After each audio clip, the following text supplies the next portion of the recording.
Hey there, you're watching Bare Knuckle Binder. Welcome to the channel. Today I'm getting into the to-do list on the KB-2. Now the first things first, I have to deal with a fuel leak at the gas tank.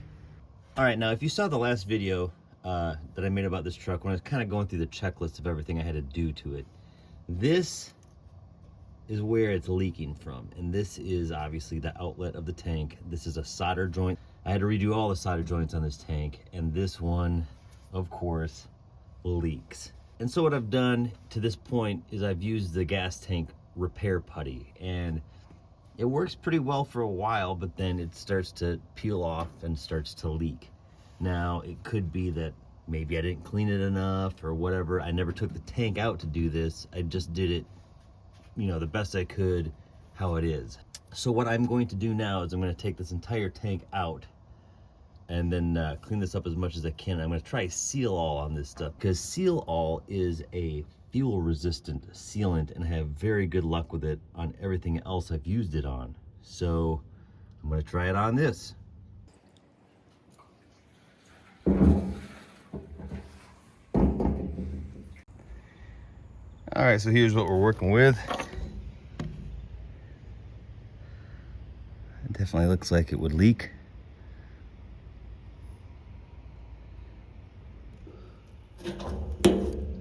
Just picks right off of there. So my plan here is to chip the rest of this stuff off.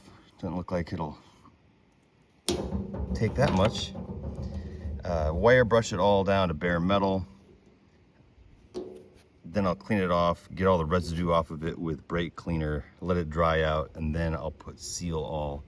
Just a thin bead around here should be enough, I would think.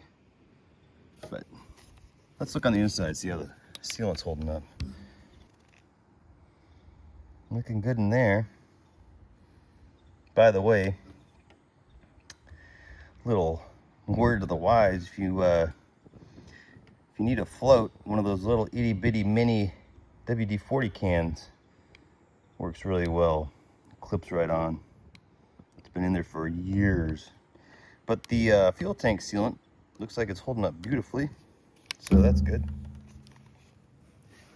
Also, while I have the tank down, I'm going to clean up one of these screws and run a ground wire to the frame somewhere, because that will make my fuel gauge a little more accurate. Working with a gas tank can sometimes be really annoying because you're kind of bulbous and annoying to work with, but this picnic table actually has these nice cracks here, and this has these nice seams here. You can just flip it down in there and it'll hold it upright for me.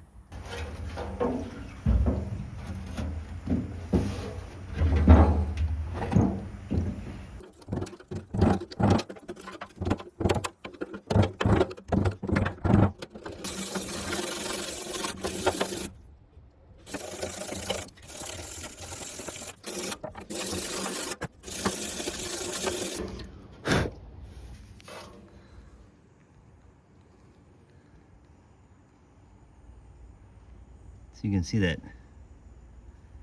hairline. I think this is where it's coming out.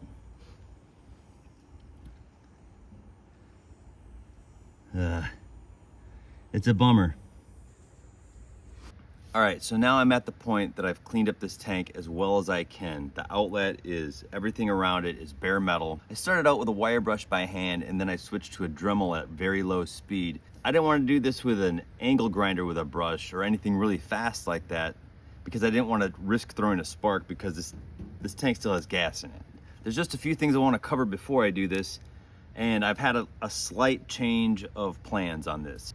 First off, I can't solder this thing because A, it has gas in it, and B, even if I was to drain it and give it a chemical bath to get the gas out of it, it still has the coating on the inside, the PR15. And so to remove that, there's another chemical bath that you have to do to it, and I don't have that. And I want to just get this done. And along those lines, it really comes back to the fact that what I'm doing right now is just a very fancy Band-Aid. To correctly fix this tank, I need to get the coating out of it. I need to solder this, and then it'll be good. This is not a permanent fix, but hopefully I might be able to squeak out a few years out of it like this. We'll see. So now for my change of plans. I was planning to go around this outlet with Seal All. Now, Seal All is not silicone. It's a contact adhesive. I think might be some type of an epoxy. I'm not really for sure of the chemical composition of it, but it's not something like silicone where you could run a bead around something, kind of like caulk. I believe it's meant to be between two mated surfaces. Running a big thick bead of it around something, I believe that's gonna be problematic and probably just peel off. So then while I was cleaning this, I found that a lot of the putty that came off, the putty that really wasn't sticking, was basically loaded up with rust. And then there were parts of putty that I had a really hard time getting off, and guess what? All of those were on bare metal. So what I've done, like I said, I went around this whole entire outlet and I just cleaned it as well as I could. I got it all down to bare metal. Now, on these cracks I can see like little hairlines and little spots and voids and stuff where maybe the solder didn't take, maybe it did. So my plan now is a little bit of a combination of both. I think I'm gonna take a toothpick and get the Seal All and just put it into those little voids and hairline cracks, just a very thin amount. I'll let that cure, I'll let it off gas for like an hour or two, and then I'll go back over it with a tank weld and just cover up all this clean metal. And hopefully, between the two of them, it'll make a really good seal. So, let's see if I'm onto something here.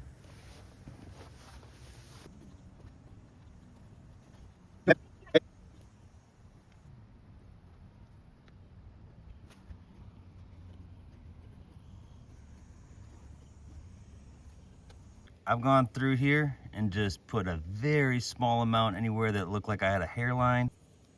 I tried to keep it just very in this corner here along the seam. I didn't want it to get out here. So here's the theory, is that gas tank putty will adhere to this bare metal. Gas tank putty doesn't actually seal cracks. Basically what it does is hold it in. And so it'll adhere to this side, and then any leaking gas will stay in this area. So that's how gas tank putty works. Now, how it was, I didn't have it cleaned up enough. Gas will seep through rust. And so what it was doing was seeping through the rust and lifting the putty. That's where I kept getting leaks and putty peeling off. So what I've done here is I've cleaned it up as much as I can. So hopefully this by itself would seal with just the putty. But I tried to go through and just go through with the Seal All and get that in there. So now that is curing. And then when I come back through with the gas tank putty, I'll go over that, and then that will be just another extra layer of protection. But now in the meantime, I want the Seal All to be exposed to the atmosphere, oxygen, so it can off gas. Seal All has methyl ethyl ketone in it, and it also has acetone in it. That stuff needs to off gas before I can put the gas tank putty on it. So now we just wait. So the Seal All has had a chance to cure and off gas. Let's get this putty worked on there. So the putty you're supposed to cut off into little chunks. This one's kind of an old one, but you see there's two parts of the putty, and this is a JB Weld product. It's called Tank Weld. That stuff right there. And with JB Weld, you have to mix the two compounds together. So I'm going to cut it here, so I have enough. Basically, I'm just going to go all the way around this thing. And I'm going to work it together with my hands. Now this is a skin and eye irritant, so you're not actually supposed to touch it with your bare hands. And it's probably a good idea not to rub it in your eyes for some reason. So wear your rubber gloves. I'll pull that plastic off of there. You just sit here and work it together as good as you can.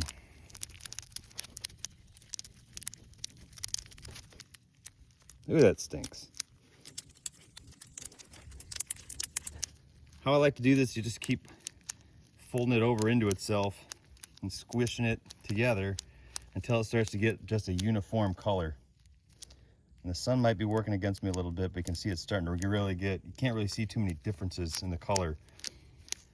If you still see lighter streaks of gray going through it, it's not done yet.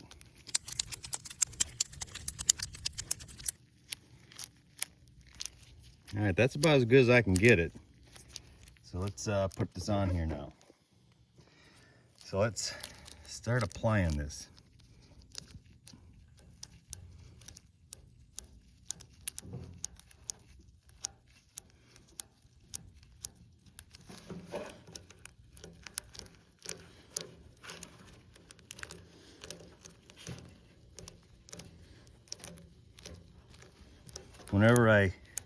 Whenever I use this stuff, it always reminds me of Caddyshack when Bill Murray's making those plastic explosive gophers.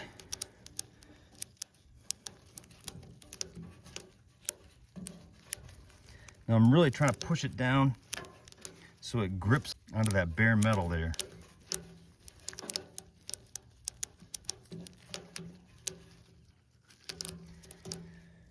All right, I don't know if I can get it any better than that. Let me see here.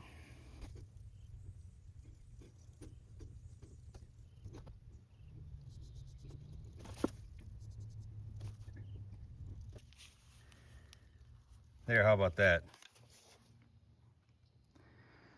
Bare knuckle Band-Aid. So according to the package, it takes about an hour to cure.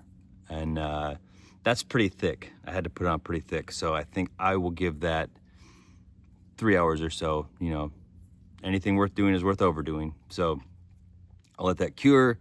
I will start putting the tank back together and we'll check back in.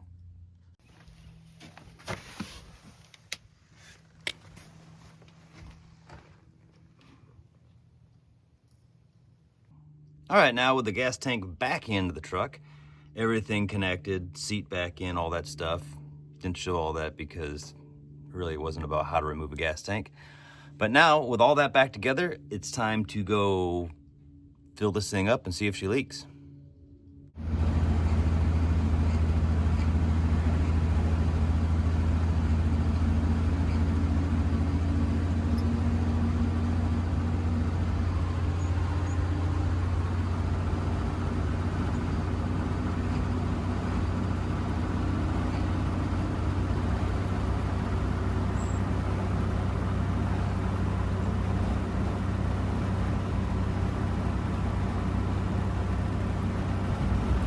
Well, I fumbled that one. It would have been really cool if I got footage of me putting gas in the truck, but got footage of me coming back from the gas station with Jess.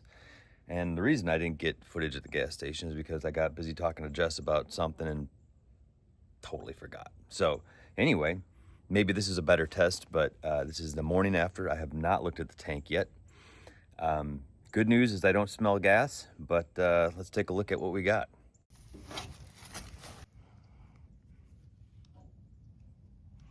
Hey now, the bare knuckle Band-Aid is holding up. No gas dripping. Well, that's definitely good news. But of course, it does take a while for this stuff to fail, for the putty to fail. So I'm gonna give it a couple weeks, maybe a month, and we'll check back in on it. In the meantime, thanks for watching. I hope this was helpful to somebody. If you don't mind, like and subscribe. That really helps me out a lot. And the way I've been taking the end of my videos lately, if you've missed it, is that I will be at the 42nd annual Wheels of Time Truck and Tractor Show in Richland Center, Wisconsin. That's my hometown. I have been going to this show since I was a kid.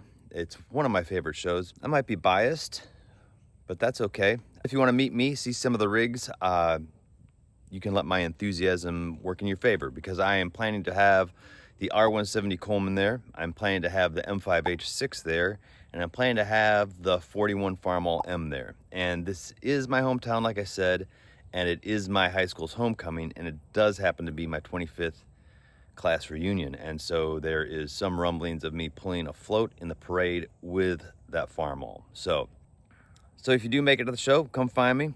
If I still have them, you can get a sticker from me. And either way, make it to the show or not, I'll see you in the next video, and thanks for watching.